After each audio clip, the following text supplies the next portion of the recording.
mga kaluka, so ayan nga, itutur ko kayo sa aming bahay. Oh, mami, hi ka muna.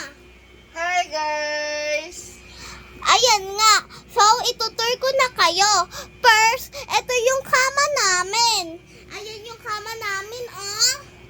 Tapos, sa labas naman, ito yung sofa namin. Tapos, ito yung pinto namin. Tapos, Daddy, hi ka muna.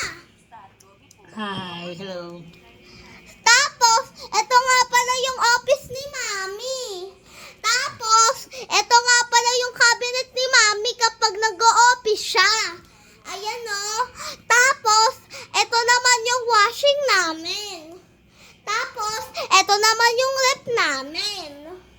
Tapos, ito naman yung lalagyan ng sapatos namin. Tapos, ito yung lababo namin. Tapos, ito yung kusina namin. Tapos, ito yung likod namin. Tapos, ito yung CR namin. So,